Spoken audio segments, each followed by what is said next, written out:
The middle, the fancy party. Fade in. Interior, the Hex kitchen, night. Chaos. Mike is behind the refrigerator, trying to fix it. Frankie is getting all sorts of food out of it, a bit clumsy. By the laundry door, Sue, impatiently, holds a bag full of dirty clothes while Axel calmly takes clothes out of the washing machine. Brick is immersed on the last page of a very thick book. It was just a normal night at the Hex, same as yesterday and the day before. And the thing about normal days is you never really expect anything different to happen, or, something new to come knocking on your door, until miraculously, somehow, it does. Doorbell rings. Brick doesn't pay attention. Axel starts to put some more clothes in the machine. Can someone get the door? No. Don't put any more clothes in it. It's my turn, Axel. This is like your third time. The first time didn't count. I forgot the soap. Besides, I'm the one with a social life. I'm impressed you're in a hurry on a Friday night. I'm impressed April actually wants to date you. A guy who doesn't know when to use soap. What a catch. Mom! Hey, I'm impressed we actually got to hear that the refrigerator was making some noise. Considering all the fighting and yelling in this house. Mom, you have no chill. Doorbell rings again. Just a minute. Brick, can you get the door? Interior, the Hex living room, night, continuous.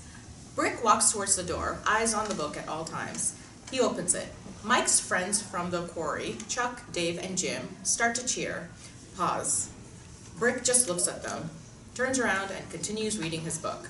Frankie and Mike approach. Hey guys, what are you doing here? Guess we got invited to a VIP party. VIP? There are no VIP parties in Orson. It's in Indianapolis. Mike, you will represent our quarry. It got nominated for an eco-friendly award in the SIGIA. In the what? Southern Indiana Green Environment Award. That doesn't sound like a real thing. Sue and Axel approach, curious. Wait, how big is this thing? We're talking Oscar level? Emmy? Well, it's environmental, so none of them. But the invitation says VIP. I'm pretty sure there'll be photographers and some fancy stuff. We'll take it. Oh my God, we're going to a VIP party! Frankie and Sue hug each other, jumping around all happily. It's about time the photographers recognize my talent as a very important purpose. Oh, is there a dinner at the party? Those really tiny foods with the sauce spread all over the plate? Ooh, I always wanted to try the tiny food with the sauce all over the plate. Frankie, I don't want to go. Well, this is a life changer. A miracle just knocked on our door. Oh, let's celebrate. I'm going to borrow something bubbly from Nancy's. I'm so excited. Frankie runs towards Nancy Donahue's house across the street. It's on the 20th, and Mike, you haven't heard the best part yet. Everybody stops! We're not going anywhere. Just wait here. Mike leaves, walking towards Nancy's house. We stay with Sue, Axel, Jim, Chuck, and Dave by the Hex front door. Is he really gonna tell Mom we aren't going to a free fancy party? Dead man walking. Dead man walking. Exterior, the Donahue's front door, night, continuous. Frankie is knocking on the door. No one answers. She looks through the window. All lights are out. Mike approaches. Frankie? I don't believe this. They're not home. We are always home when she wants to brag about what an amazing mother she is. My kids have no carries. Well, this is a fancy party. We are not going. What? No, we have to go. Just have to. We are all counting on you. The quarry is counting on you. The town is counting on you. I don't like these fancy things. You listen to me. It is a party. A free party. A free fancy party. Mike, come on. When was the last time we had a night out? Let me see. They were planting that tree. There is a fully grown tree in the back. Jim approaches them. Hey boss, sorry to interrupt, but you haven't heard the best part yet. It will be hosted by PJ Milestone. PJ Milestone? The Colts' most famous coach back in the 80s? Jim agrees. Mike is not convinced. The real PJ Milestone. Head coach from 79 to 86, three-time Super Bowl winner, beat the Dallas 17-0, 106 victories? Sorry boss, numbers confuses me, but hey, PJ Milestone, that's the one. Oh my God, who heard that? I know what that means. That's a yes? I think there is no harm to, stop there for a minute. Frankie hugs Mike, all happily. Sue, Axel, Chuck, and Dave approach. They all celebrate. Frankie withdraws from the group. She looks up, admiring the sky. Oh, wow. It'll be the best night ever. Carrie's, Nancy Donahue. Well, I'm taking my kids to a fancy party. Who's Mother of the Year now? As Frankie says that, behind her, Brick, still reading, starts to exit the house. He stops right in the middle of the street, reading. Neither Frankie nor the rest of the group realizes that. Interior, the Hex Kitchen, day, next morning. They all have breakfast in an extremely good mood, almost like those perfect family ads, except for Brick, who isn't there. Axel helps Frankie set the table with cookies and milk. Next morning, well, it was a season of firsts at the Hex house. Here, Mom, let me help you. Wow, that is delicious. Of course it is. Mom made them. Oh, thank you, kids. I'm gonna make some room on the shelf for Dad's new trophy. Even though I know it's not about winning. Yeah, there's a Colts coach involved. And photographers. The fancy party. They all laugh. Brick, grumpy, watches it all. Who are you people and what have you done to my family? Brick, you're up. Great. Come here. Let's all get a selfie on this perfect day. Yes, it is a perfect day. If only I could have some quiet time to finish the last paragraph of my book so it can continue being perfect. Sue begins to make some room on the shelf. Brick turns around and leaves. Frankie, Mike, Sue, and Axel take a selfie in the back. Yes, it really was a season of firsts. And I mean for everyone. Cut 2. Interior, Brick's room, day. Brick is reading in his bed, the last page of the same thick book. The bedside table near him is empty. Brick finishes his book. He stops and smiles. He takes a deep breath and puts his hand on the bedside table. His hand touches nothing, as it is empty. Brick is in shock. He can't believe it. He looks under, over, everywhere. Back to interior, the Hex Kitchen, day, continuous. Brick comes running, afflicted. Mom, I finished all my books. I finished my reading goal. It's the end of an era. That doesn't sound bad at all. You're not getting it. This never happens. Every book lover always has more books they could read. There is always a never-ending pile of books to read on the bedside table, and I just read them all. Fiction, non-fiction, even the autobiography pile. I'm telling you, Mom, it's the apocalypse sign. Brick, how could you say that? This is the best luck we've ever had. We just got a once-in-a-lifetime thing. A fancy party. We get to dress up. I'm telling you, Mom, bad sign. Sue, in front of the shelf, reads the invitation. You guys, the party is tonight. Tonight? I have to dress up. Mike reads the invitation. It's tonight at 2000, not the 20th. Oh, damn you, Jim. He really is bad with numbers. Axel's cell phone rings. He answers it, walking around the house. Hi, honey. No, I'm not famous yet, but I just found out they couldn't wait that long for me, so they're moving the party earlier. Frankie runs towards her room, pushing Axel out of her way. Interior, Frankie and Mike's room, day, later. Clothes all over the bed and the floor. Frankie is looking for some dress, desperately. Mike, Sue, and Brick are at the door. Come on, where are you? The bad sign. Brick, knock it off. It is not a... Yes, found it! My prom dress, the only long dress I have. We are racing the clock here, so this will just have to do. See? It is a good sign, unless it doesn't fit. Oh my god, what if it doesn't fit? Axel passes in the hallway behind them, still on his cell phone. Nothing. My mom is looking for something to wear at the party. I, on the other hand, have been prepared for this my whole life. Axel leaves. Don't worry, Mom. If it doesn't, we can borrow one from Nancy. Sue, that won't fit too. Or read a Glossiner. Oh, I just can't wear a backless leopard skirt. Or use some short dress and, bend your knees a lot. Maybe I should buy a new book and restore the peace. Dad, car keys. No, wait, Frankie, just try it. We'll take it from there. It'll be fine. Frankie agrees. She walks into her bathroom and closes the door. Wow, Dad. That was so nice. Yeah, but it will be hard to convince her it's not a bad sign if it doesn't fit. So, Mom, is it a good sign or a bad sign? Pause. Mike, Sue, and Brick all wait anxiously. Frankie opens the door wearing the dress. It fits. It's tight, but who cares? I'll take the big bag and eat everything later. And people say women stay thin for men. Screw that. I keep my weight for financial reasons. We're going! They all celebrate. After that, we were on fire. And to make sure nothing else stands in our way, I covered all the bases I could. Beginning of montage. Interior, Frankie and Mike's room, afternoon. Frankie finds the big bag in her closet, as we hear. I found the big bag to take all the candy home. Interior, the Hex living room, afternoon. April shows Frankie a very tacky fancy dress, all pink and blue with some feathers. Looks like a lollipop, as we hear. I smiled and totally convinced that I loved the dress that April brought. Just in case. Interior, the Hex bathroom, afternoon. Frankie is making curls in her hair with aluminum foils and some bobby pins. Sue is helping her. There's a magazine on the sink. They both wear robes, as we hear. I even found some old magazine that teaches how to make curls with some kitchen foils. Yes, everything was going well. End of montage. Interior, the Hex living room, night. Mike and Axel are sitting on the couch wearing black suits and ties. We see Brick beside them, also in a suit. Depressed as can be, almost like a zombie, Mike and Axel stare at Brick. Hey Brick, how you doing? Excited to see PJ tonight? Why bother?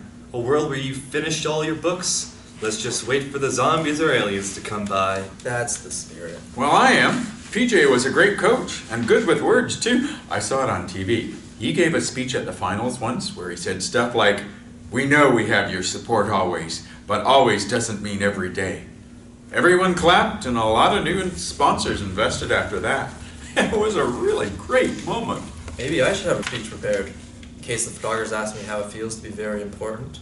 Mike shakes his head, disappointed that Axel didn't notice the importance of that moment. Frankie and Sue, all dressed up, enter.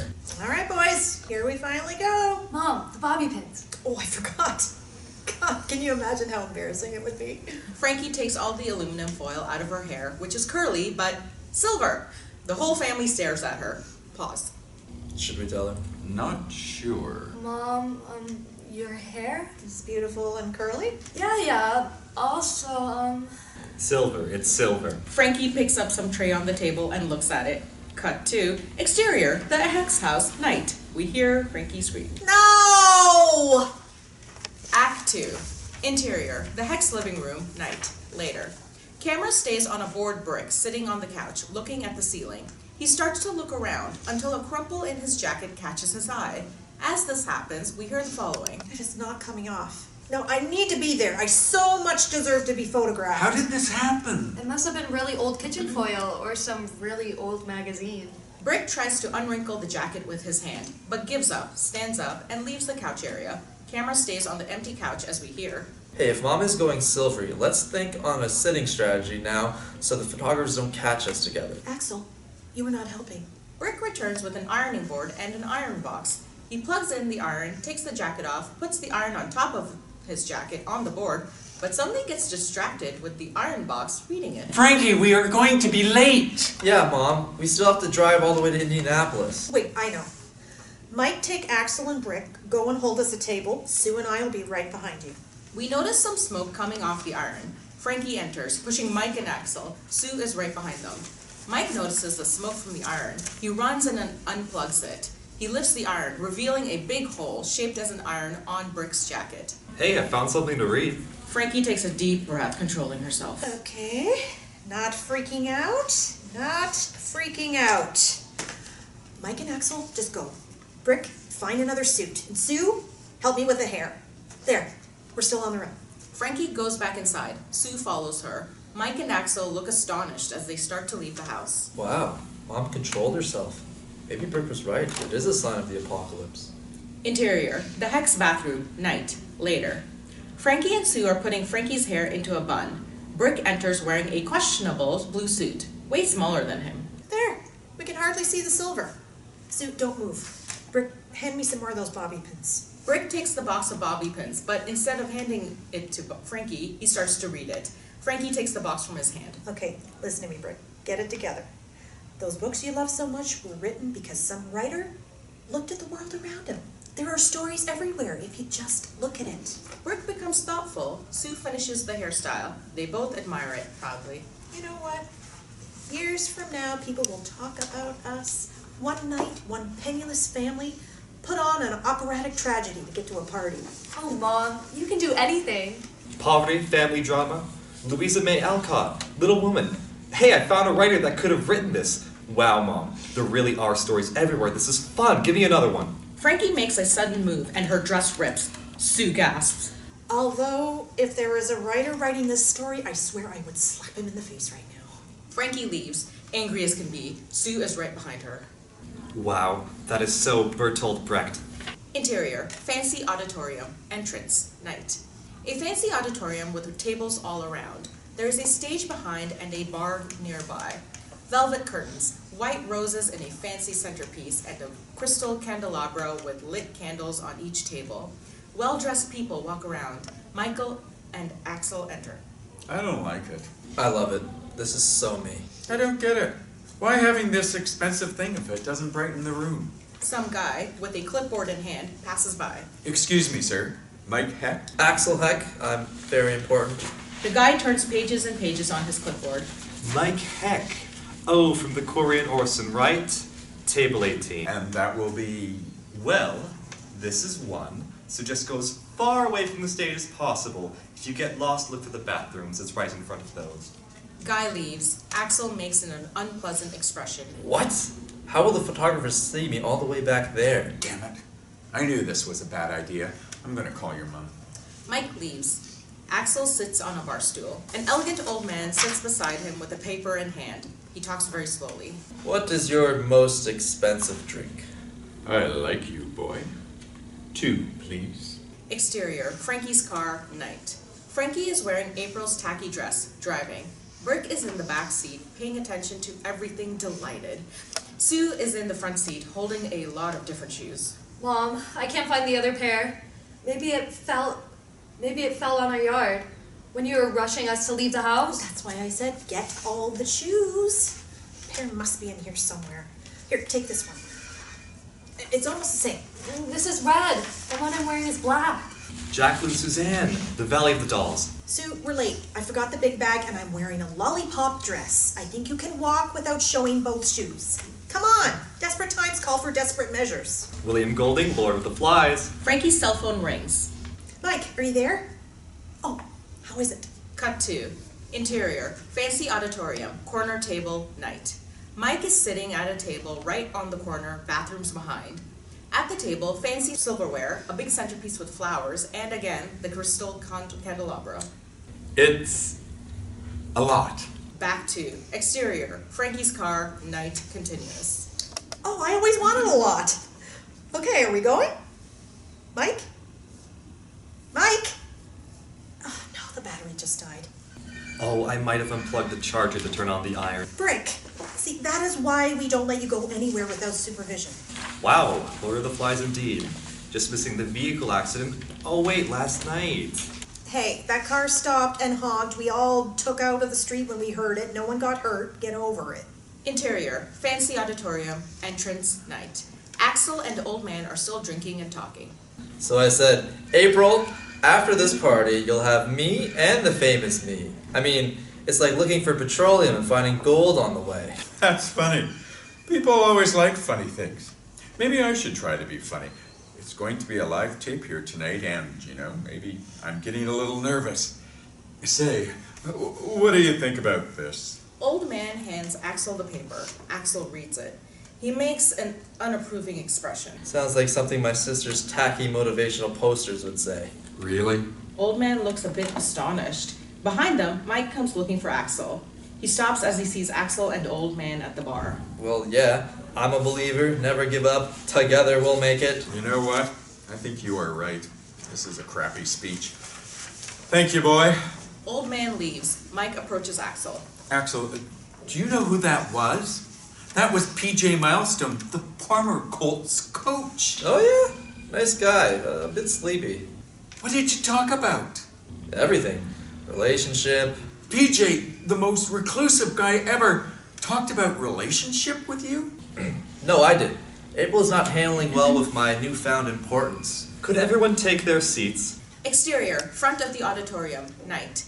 Frankie, Brick, and Sue run towards the auditorium's front door. Sue is running all clumsy, trying to hide one shoe. Come on. Come on, let's go. It's not easy to run hiding one shoe since parking structure D, Mom. They arrive. Frankie starts to bang on the front door. Hello? Hello? We came for the party. Young guy, typical millennial, eyes on his phone all the time, opens the door. I'm sorry, man. We can't let anyone in after the party ceremony started. It's a live show, you know.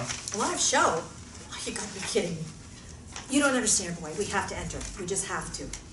Obsession, the tragedy of ambition. Which book is it? Which book is it? And we were just a little late. First it was a dress, and then April's dress, and then the silver hair, and then the dress ripped. The first one, not the second.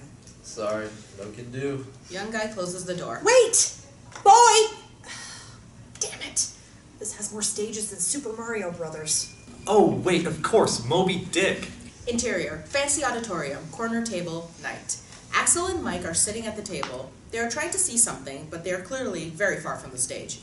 Good evening, ladies and gentlemen, whom are here tonight, and also watching us at home. Please welcome our host, the admirable PJ Milestone. I guess we'll just have to hear it. I was invited to share some words with you all, but some boy here tonight helped me realize that I shouldn't. So I won't. I know this was the reward for those who have already invested, but I'm sorry. I just can't. Thank you. Everybody gasps in shock. Mike looks angrily at Axel. Everybody talks at once. We recognize sentences such as, I vested to hear him. Who did that? Axel sinks in his chair, disappearing. One voice stands out. Where are you, boy?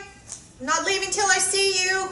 Back to exterior, front of the auditorium, night, continuous. Frankie still bangs on the door. I'm not leaving until I see you.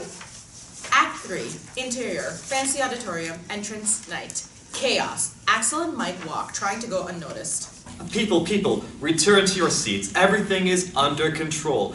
I beg, do not think of this as a lack of management from us, or that we don't deliver what we promised, and please still invest in our company. Dad, I'm scared. I heard some crazy lady saying she's not gonna leave until she sees me. We are going to fix this, Axel. I don't get it. I kind of saved that man's life. You should have seen that speech. Let It Be? Pretty sure that's a song. It's the Beatles, and they don't own those 3 words. Yeah, they do, Dad. It's called copyright. Mike rolls his eyes. Exterior, front of the auditorium, night. Frankie is still banging on the door. Sue and Brick are sitting on the floor, as if this has been going on for a while. I'm not leaving. I'm leaving. I'm done. Frankie sits on the floor too, defeated. No miracle would ever knock on our door. I mean, have you seen our house? Can you blame it? Oh, what the hell, let's just wait for your dad in the car. Frankie and Sue start to walk. Brick stays firm. No, this is Moby Dick, and we didn't give up. Ahab never gave up on his whale, and Mom, this is your whale, come on. Every perquode has a quarterdeck and a forecastle. What? I mean, this can't be the only way in. Let's go find some back door. Brick, Sue, and Frankie run around the auditorium wall. I have never been more proud of you. Interior, the auditorium's dressing room, night. Mike and Axel enter. PJ Milestone, aka Old Guy, is there. Hey, PJ. Hey, boy. I want to say thank you. You were right. I'm an untalented guy who got lucky at some life speech once. What? Okay, didn't say that. Didn't say that. PJ Milestone. Can I call you PJ Milestone? Here's the thing. I told my son about that famous speech you made. It was so great. Exactly. But this just confirmed my worst fear. I have nothing more to say. I mean, look at this speech. I copied from all tacky pop phrases. Oh, you mean weren't going for that? Of course not. I'm an empty shell. I was a fool to even think I had another good speech. PJ Milestone, you know, life just sucks sometimes. But hey, people are expecting you. Sponsors are waiting to hear you. You are the attraction of the night. Oh, I wouldn't care so much about them. This company, not that eco-friendly. They don't use LED lighting. They only invited local quarries to look more equitable. There is even a guy here from Orson, poor guy, just filling the place. And the chef is only cooking vegetarian appetizers because he's reading a cookbook, Vegetarians 101. Yeah, I saw it. Oh, and maybe that's why my speech sucked. My heart was never in this. At least I'm leaving here with my dignity and one good speech 25 years ago. Now let me go home and cry. Good night. PJ Milestone leaves, defeated. Wow. Never thought P-Stone Milestone was such a fragile ego. Did you say we were just filling the audience? I'm glad Frankie missed this. She was so looking forward to... And this just sucks. You know what we should do? We should take this party to Mom. Yeah? They'll regret the day they called the Hex to fill in. Cut 2. Interior, fancy auditorium, corner table, night.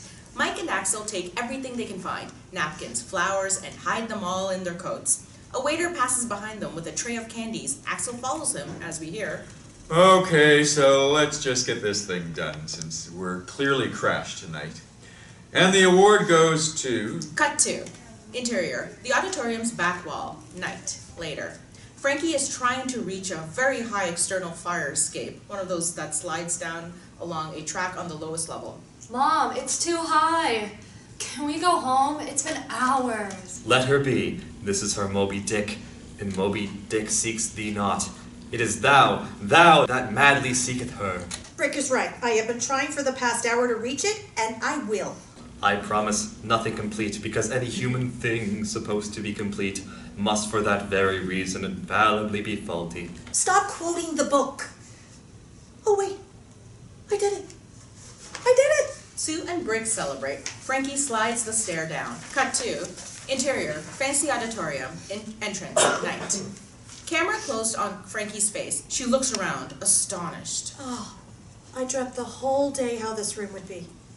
This isn't it. Camera opens and reveals the room around her. The party is clearly over. Chairs on top of the tables. Everything is messy. Frankie stands alone. Some janitor sweeps around. The award is over, ma'am. Of course. Drinking champagne, eating well, not for me. Why have that?